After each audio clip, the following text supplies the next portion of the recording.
Hello বন্ধুরা, কেমন আছো তোমরা? আমি অনেক ভালো আছি। আজকে আমরা যে বিষয়টি নিয়ে আলোচনা করব সেটি হচ্ছে বাংলাদেশের ষড়ঋতু।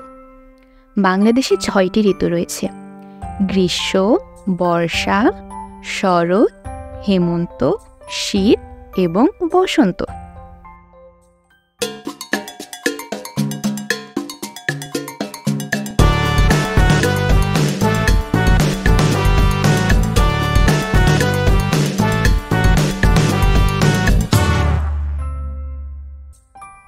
বন্ধুরা, তোমরা কি জানো আমাদের দেশের প্রথম ঋতু গ্রীষ্মকাল?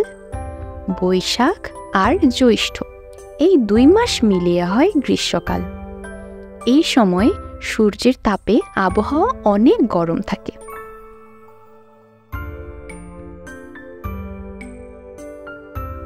বন্ধুরা, গ্রীষ্মকালের পরে আসে বর্ষাকাল। আষাঢ় ও শ্রাবণ এই ২ মাস মিলে হয় বর্ষাকাল। এই সময় অনেক বেশি বৃষ্টি হয়, আকাশে কালো কালো মেঘ হয়। বর্ষাকালে পরিবেশ নতুন প্রাণ ফিরে পায়। আচ্ছা বন্ধুরা, এমন আরো নতুন ও মজার মজার ভিডিও পেতে আমাদের চ্যানেলটা সাবস্ক্রাইব করে দাও তো। ভাদ্র ও আশ্বিন মাস মিলে হয় শরৎকাল। বন্ধুরা, এটি হলো আমাদের তৃতীয় ঋতু। শরৎকালের আকাশে সাদা মেঘ ভেসে বেড়ায়, মাঠে ঘাটে ফোটে কাশফুল। বন্ধুরা, হেমন্তকাল হলো আমাদের চতুর্থ ঋতু।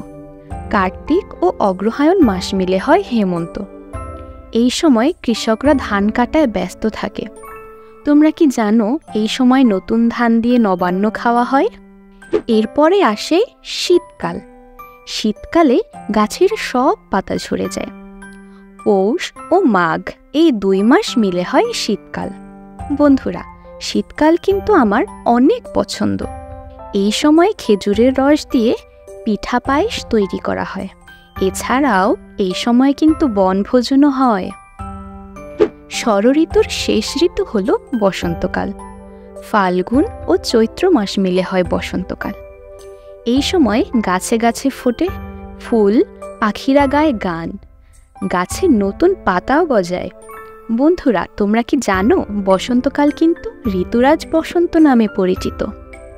তাহলে আজকের মতো এ পর্যন্তই। পরের ভিডিওতে আবার দেখা হবে।